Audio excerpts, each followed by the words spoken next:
Hello tout le monde, j'espère que vous allez bien et aujourd'hui on se retrouve pour une nouvelle vidéo, cette fois-ci une vidéo développement personnel.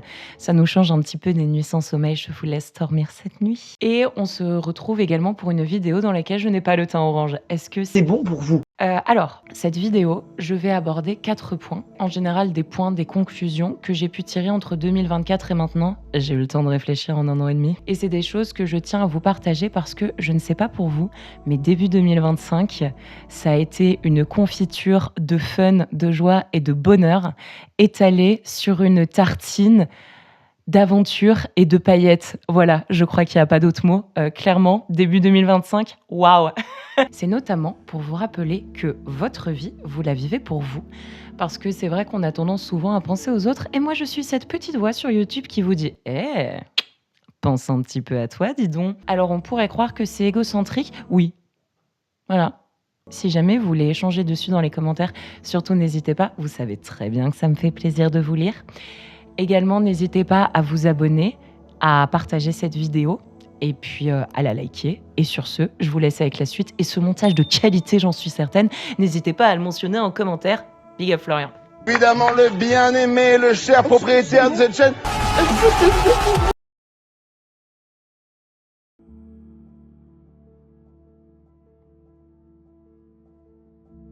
La première idée sur laquelle j'aimerais attirer votre attention, c'est le fait que c'est important de vous accorder du temps pour prendre des décisions difficiles. Je vous ai prévenu, ça commence fort. Parce que je suis certaine que, à partir du moment où j'ai dit ça, vous avez peut-être pensé à une situation particulière, qu'elle soit professionnelle, relationnelle, familiale, une situation dans laquelle vous n'êtes pas forcément bien, et pourtant vous n'arrivez pas à vous en sortir. C'est totalement normal. Déjà parce que c'est notre première expérience en tant qu'être humain, et puis ensuite parce qu'on fait de son mieux de manière générale. Il y a plein de raisons pour lesquelles on n'arrive pas à prendre de décisions difficiles, et je pense que l'une des décisions les plus difficiles que l'on peut prendre, c'est décider de sortir d'une situation, alors qu'en vrai, on n'en aurait pas forcément envie. Il y a la peur et il y a l'espoir. Et ça, c'est deux choses qui sont extrêmement puissantes et qui pèsent forcément dans la balance d'une décision qu'on doit prendre. Mais retenez bien une chose, c'est pas parce que la personne que vous êtes aujourd'hui n'arrive pas à prendre de décision que ça veut dire que la personne que vous serez plus tard n'y arrivera pas non plus. Tout simplement parce que dans ces situations qui sont compliquées, on apprend plein de choses sur nous-mêmes.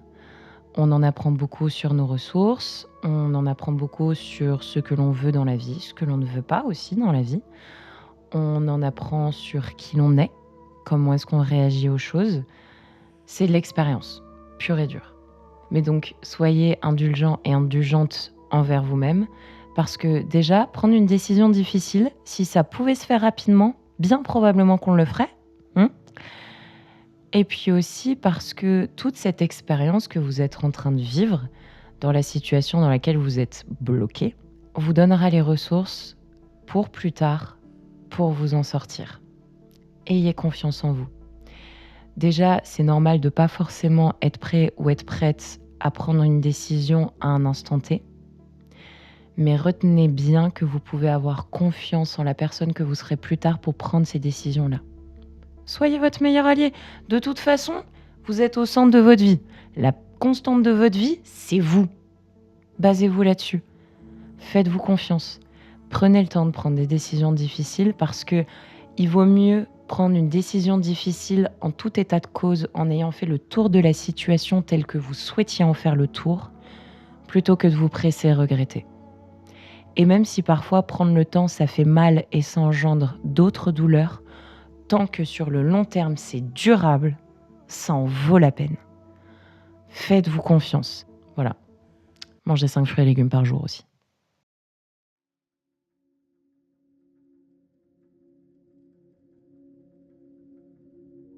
Le second point sur lequel j'aimerais attirer votre attention, c'est le fait que prendre les bonnes décisions pour vous ne signifie pas que les autres vous soutiendront. Alors, prenons les bases. C'est difficile de ne pas se sentir soutenu quand on souhaite prendre une décision, quelle qu'elle soit, on est bien d'accord. Mais ce n'est pas quelque chose qui est primordial dans les choix que vous devez faire. Et là où je souhaite attirer votre attention, c'est au niveau de votre instinct. Ce qui se passe au niveau du bidou, là, ce qui vous dit oui ou non, votre instinct, c'est votre boussole intérieure. Et je suis sûre que vous êtes déjà retrouvé dans des situations où votre instinct parlait et vous l'avez peut-être pas forcément écouté. Ça m'est déjà arrivé en tout cas. Et au final, qui avait raison ? Ce petit sentiment qui était juste là. Ça, c'est important. La vie des autres aussi, bien évidemment, est important, mais lorsqu'il s'agit de décisions qui vous sont propres et qui sont faites pour votre vie, c'est votre instinct et vous qui devez parler en premier, pas la vie des autres. Retenez bien que les autres ne vous soutiendront pas forcément pour différentes raisons qui leur sont propres. Ça peut être lié à différents types de limitations, que ça soit de la peur, de l'angoisse ou autre. Et si jamais vous avez besoin de conseils, déjà ayez conscience à qui vous demandez conseil vis-à-vis d'une situation. Et ensuite, partez bien du principe que si vous demandez à quelqu'un conseil, vous attendez à n'importe quel type de réponse. Donc que ça soit du soutien de la part de ces personnes ou pas. La vie des autres, c'est la vie des autres. Je veux bien que tu écrives, parce que c'est quand même pète sa mère comme phrase.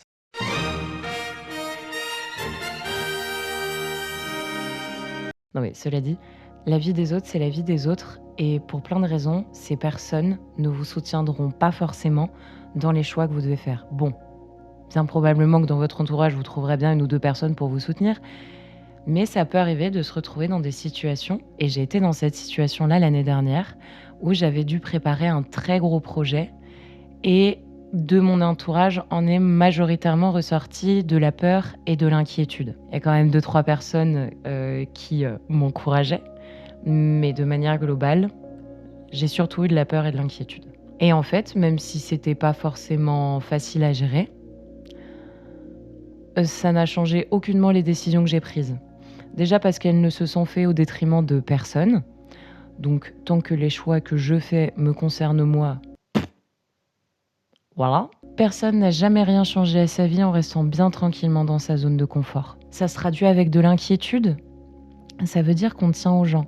Mais retenez bien que personne n'a jamais rien changé à sa vie en restant bien tranquillement assis sur son canapé à rien faire. Et parfois même, le fait de sortir de sa zone de confort, c'est juste se lever du canapé. Retenez bien que les décisions que vous prenez dans votre vie, vous les prenez pour vous. Vous trouverez toujours une ou deux personnes pour vous soutenir de manière générale. Mais que si parfois avoir une vie à votre image, ça implique de pas forcément être soutenu par les autres, c'est ok. Et c'est pas grave. Donc voilà, rappelez-vous, les décisions qui sont les bonnes pour vous, vous avez le droit de les prendre parce que vous avez le droit de vivre votre vie pour vous et pas pour rassurer les autres.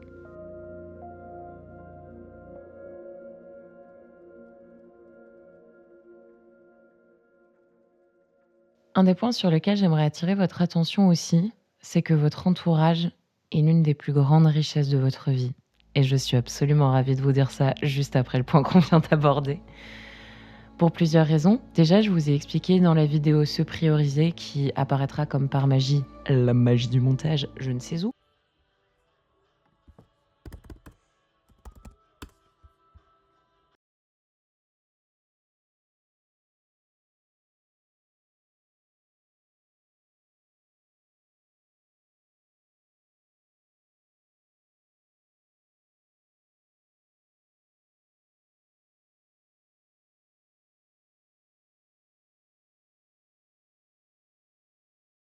Hello tout le monde, j'espère que vous allez bien. Votre entourage est primordial dans le sens où il participe à votre perception du monde, à votre vision du monde, et quand ça participe à votre bonheur dans sa globalité. Et bien que ça soit en 2024 ou même début 2025, j'ai conscientisé à quel point j'étais reconnaissante d'être entourée des personnes desquelles je suis entourée. Notamment parce que fin 2024, j'ai traversé un épisode pas très très facile et j'ai été entourée d'un soutien et d'un amour inconditionnel. Que ça soit de la part de ma coloc, de la part de ma famille, de la part de mes amis de manière générale. Cet épisode qui a été difficile, aujourd'hui ce que j'en retiens, c'est tout l'amour que m'a offert mon entourage à ce moment-là. Mais c'est quelle dose d'amour? Ça, quand on se retrouve dans une situation dans laquelle on est tendu, dans laquelle on se sent en danger, et il y a une personne qui vous dit « Je suis là », votre entourage, c'est vraiment primordial dans la manière dont vous pouvez vivre votre vie, dans un extrême comme dans un autre. Et en fait, bien que je vous disais « Oh, le fait de ne pas être soutenu dans ses décisions, c'est pas primordial », en effet, ça l'est pas, mais qu'est-ce que ça fait du bien. Se sentir accompagné, par contre, ça c'est primordial. Se sentir soutenu, ça l'est pas, mais accompagné, ça l'est, ouais. Et moi, je vous propose, pour 2025, imaginez votre vie idéale. De qui êtes-vous entouré? Est-ce que c'est des personnes de qui vous êtes entouré maintenant? Ou est-ce que vous imaginez un entourage plus bienveillant, plus présent, plus à l'écoute? Vous avez un impact sur les personnes qui vous entourent. Élaborez-vous un entourage de qualité. Ça peut changer votre perception de la vie ou même la perception des expériences par lesquelles vous passez.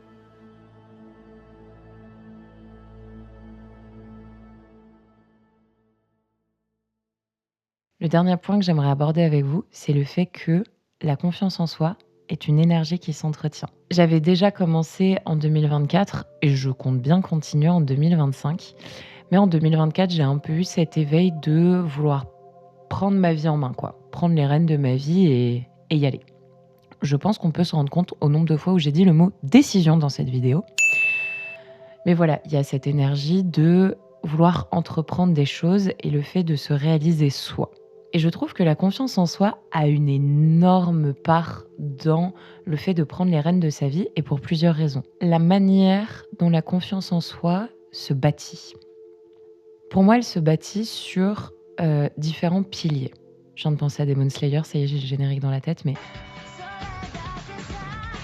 Et un des premiers piliers, ça va être de pouvoir avoir littéralement confiance en soi, d'être une personne de confiance vis-à-vis de soi-même. C'est difficile d'avoir confiance en vous. Et en ça, je trouve que la discipline et la rigueur, ça participe à un très haut pourcentage à la confiance en soi.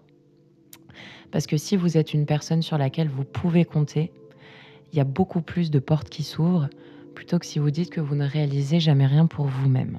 Ensuite, je pense aussi que la confiance en soi, elle se base sur une énergie qui est donc d'action, qui est de faire et qui est vachement en lien avec le premier pilier. Dans le fait de faire, il y a une réalisation de soi via le biais de d'autres choses. Il y a une sorte de processus d'avancement qui vous ouvre de nouvelles portes, qui donne envie d'encore plus réaliser. Et à ce moment-là, il y a une sorte d'énergie de mouvement qui est assez bienfaitrice et que l'on entretient, qui nous permet d'avancer pour avoir la vie que l'on souhaite. Et pour ça, il nous faut des objectifs. Avoir un objectif dans sa globalité et puis ensuite le couper en plein de tout petits paliers, de tout petits objectifs. Parce que déjà, être rigoureux, rigoureuse et discipliné vis-à-vis de petits objectifs, c'est quand même vachement plus facile. Et en fait, de penser vos objectifs comme la réalisation de plein de petits processus de travaux. Et une fois que vous avez coché un processus de travail, vous pouvez cocher le deuxième et le troisième. Et au fur et à mesure que vous avancez dans ce processus-là, il y a comme un nouveau décor qui se développe et vous débloquez des nouvelles visions, vous débloquez peut-être des nouvelles ambitions également. Et ça participe tellement à la confiance en soi, de passer à l'action, de faire, parce que c'est aussi extrêmement nourrissant. Le fait de faire et de réussir, c'est hyper nourrissant aussi, c'est hyper gratifiant de réussir des objectifs qu'on se met en place. Donc ça, c'est aussi un des piliers. Le troisième pilier auquel je suis en train de réfléchir, ça c'est purement personnel, c'est le sport. C'est fou à quel point le fait de physiquement, concrètement, être dans une énergie de mouvement et de justement dépense énergétique, à quel point ça rapporte de l'énergie. Alors je dis pas, vous faites votre meilleure séance de cardio à midi un jeudi. Moi, le jeudi à 14h, j'ai envie de pioncer, il n'y a pas de problème. Mais j'ai l'impression que quand je me lève le matin, j'ai cette sorte d'énergie qui circule, d'activité. En fait, j'ai un corps qui est habitué à avoir une dépense énergétique et c'est comme si en fait il agrandissait les réservoirs et qu'il m'en distribuait un petit peu tout au long de la journée. Le sport, le fait d'avoir une activité physique, personnellement, ça me permet aussi de rester dans une énergie de mouvement de manière générale. Et aussi, un des autres piliers de la confiance en soi, sur lequel le sport peut plus ou moins jouer, c'est l'image que l'on a de soi-même. Ça passe par différents aspects. Donc, ça peut passer par un aspect purement physique. Ça peut aussi passer par les vêtements. Ça peut passer par différentes choses. C'est l'identité que l'on dégage de manière extérieure qui est la première image qu'auront les personnes. Le point de vue des personnes, ici, on s'en tape. Ce qui est important, c'est l'image que vous avez de vous-même. Vous pouvez être fatigué, je sais pas, le matin, et mettre votre tenue préférée et vous sentir mais au top du top. Parce que ça, c'est votre tenue signature, c'est votre DA, quoi. Et vous sentir pète sa mère pour le reste de la journée. Ça aussi, ça participe à la confiance en soi. Même si c'est un côté qui est un peu plus superficiel, c'est quelque chose aussi qui participe à la confiance en soi. Parce que je pense également que la confiance en soi passe par l'entretien de soi. Et l'entretien de soi, ça passe par une activité physique, mais aussi par l'apparence, les vêtements, de manière générale. Ça a forcément une incidence. Eh bien écoutez, on arrive à la fin de cette vidéo. J'espère qu'elle vous aura plu. Si vous souhaitez discuter des points que j'ai abordés, n'hésitez pas, ça me ferait plaisir de vous lire. Si jamais vous avez des témoignages d'horreur à envoyer, adresse mail juste là, whatsupwitches@gmail.com. Également, si vous avez des envies en termes de thématiques de vidéo psy, des angles à aborder, eh bien n'hésitez pas à me le faire savoir en commentaire. Likez la vidéo, partagez-la surtout, histoire qu'on voit mon visage absolument partout. Quel bonheur! Et puis, je vous souhaite une très bonne soirée, une bonne journée ou une bonne semaine. Et sur ce, c'est une fin de tournage.